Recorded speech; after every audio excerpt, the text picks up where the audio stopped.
close, I want the address. Calling on dumb love and it's just enough. Keep me guessing, have the story unfolds with you. When I'm walking into the darkness, I know you'll be right there, lighting up the flares. When it's falling, I will follow you to the moon.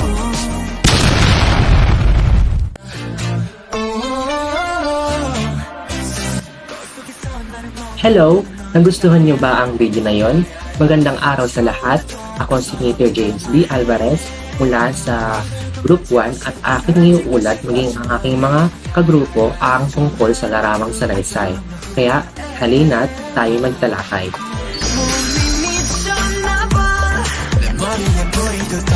Ang larawang sanaysay ay isang uri ng pagsulat na may mga larawan na may kaugnayan sa bawat isa. Ito ay umiikot sa isang tema o paksa na nagpapahayag ng opinyon o saloobin ng manunulat. Ayon kay Amit Kalantay na isang novelistang Indian, a photograph shouldn't just be a picture but also a philosophy. Natama nga naman, dahil ang isang larawan ay hindi lamang isang larawan kung hindi ito ay nagpapahayag ng napakaraming istorya. Sa ating saysayan, napakarami ng larawan ang nakunan na kahit walang tiyak na pahayag ng naglalarawan dito, ay malalaman natin ang konteksto at ang storya ng larawang ito. Ngayon ay magtungo na tayo sa mga katangian ng isang larawang sanaysay.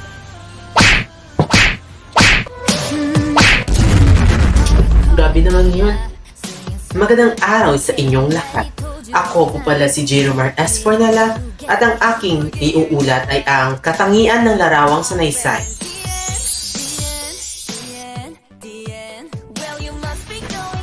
Ito ay may pamagat na kaugnayan sa paksa na magiging pamuko mo ng atensyon ng mambabasa kung kaya't ito ay dapat kakaiba at may orihinalidad. Ito ay gumagamit ng husay na paraan ng paggamit ng wika na makakatulong na gawing kawili-wili itong babasahin ng mga mambabasa. Maaari kang gumamit ng mga idioma o salawikain upang mapukaw ang atensyon ng mga mambabasa. Ay, tumatawag. Ay, wait, si Rose. Hello? Wait ako naman mag-report, tama ka na. Sino ba yung sunod? Sige, ikaw na. Hi, salamat ako na. Magandang araw, ngayon ay pagpapatuloy natin ang discussion sa katangian ng larawang sanaysay. Pangatlo ay ang mga larawan na gagamitin ay dapat may ugnayan sa isa't isa at iwasan maglagay ng larawan na iba ang kaisipan o hindi konektado sa paksa. Intindihan ng maayos sa mga mambabasa ang paksa ay kailangan lahat ng larawan na gagamitin ay konektado sa isa't isa upang madaling intindihin ng mga mambabasa at hindi sila malito. Halimbawa, kung ang iyong ginamit na larawan ay tungkol sa pag-aaral ng estudyante, dapat ang mga susunod na larawan ay tungkol pa rin sa pag-aaral ng estudyante. Ang apat, ang mga nakalagay na sulatin o paliwanag ukol sa larawan ay dapat maikli lamang at hayaan na ang mambabasa ang tumuklas sa pangkalahatang ideya ng sanaysay. Layunin naman nitong makapagbigay ng kaunting gabay sa mga mambabasa upang magkaroon sila ng ideya tungkol sa mga larawan na ginamit. Nahuhubog nito ang kakayahan ng isang mambabasa na umunawa ng isang pangkalahatang ideya sa mga maikling paliwanag at litrato lamang. Panghuli sa katangian ng larawang sanaysay ay ang ideya o pahayag ng mga larawan ay dapat ay chronological ang pagkakasunod upang makabuo ng conclusion ukol sa mga ideya o pahayag. Mapapadaling intindihin ng mga mambabasa ang mga larawan kung ito ay sunod-sunod at hindi watak-watak. Magkakaroon rin sila ng maayos na ideya kung maayos at sunod-sunod ang mga ito.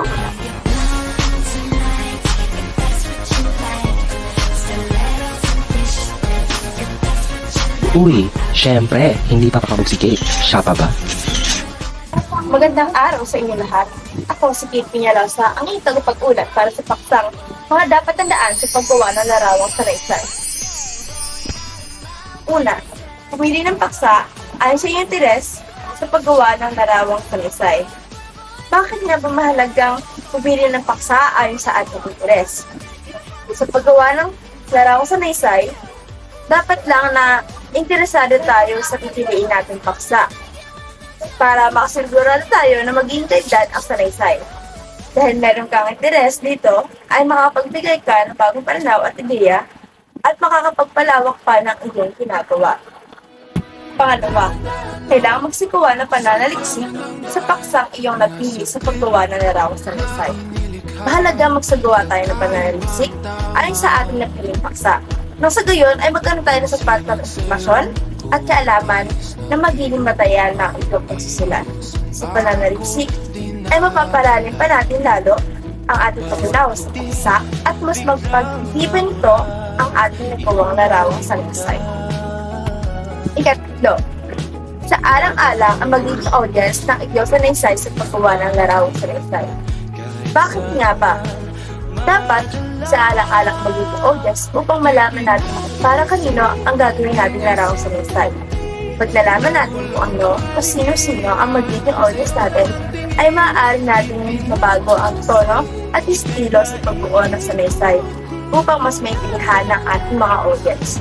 Ang pagiging sensitibo sa kanilang mga pananaw, kaalaman, at pangangailangan ay magbibigyan daan sa iyo upang makabuo ng isang salaysay na epektibo at makabuluhan para sa kanila. Ay, parang kailangan ko ng katulong para magpaliwanag ito. Kahit mabitin aking salita, matay binubod niya na sa'yo lang Ano to? Ikaw naman ang mag-report nito. Sige na nga, ako na. Magandang araw. Ako si Prince J. Pick at aking ipapatuloy na ulat ay tungkol sa mga dapat tandaan sa paggawa ng larawang salaysay. Bigyang diin ang emosyon at damdamin sa pagsulat na ayon sa paksa upang mapukaw ang damdamin ng mamabasa. Pagbibigay diin sa emosyon at damdamin sa pagsulat ng larawang salaysay ay mahalaga upang mapukaw ang interes at pagtanggi ng mamabasa sa iyong akda.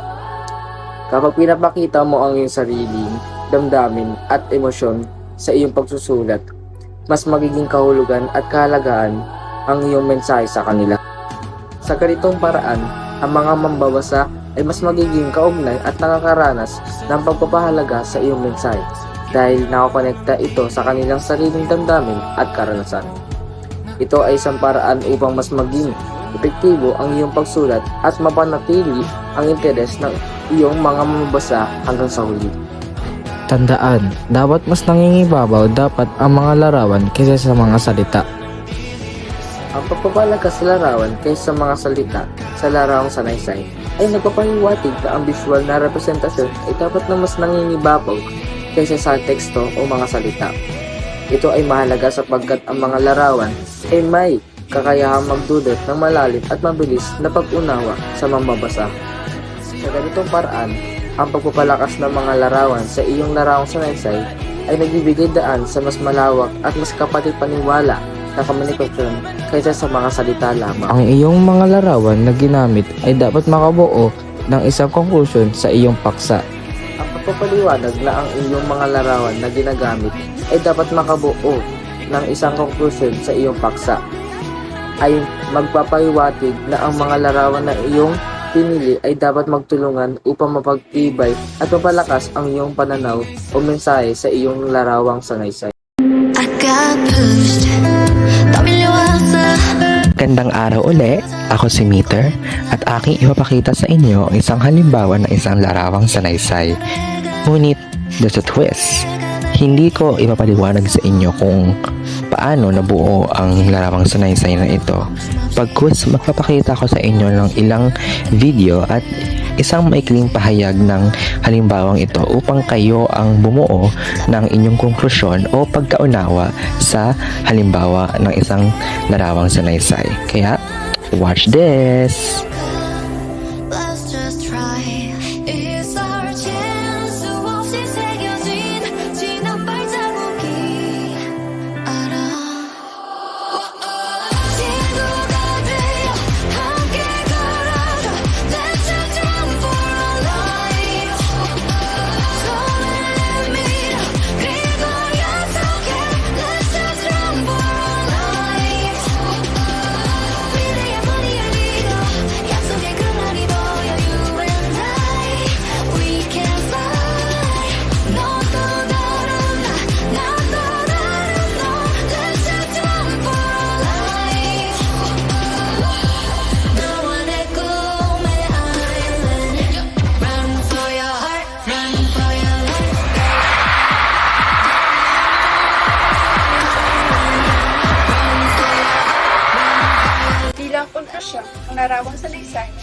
informative maaari natin gamitin upang mapahayag ang ating saloobin at opinion gamit ang mga larawan at mga maikling pahayag tungkol dito. Dahil dito, tayo ay namumukas sa iba't ibang paksa at isyo na dapat nating bigyang pansin bilang mga Ngayon, dito na nagtatapos ang aming ulat tungkol sa larawang sanaysay.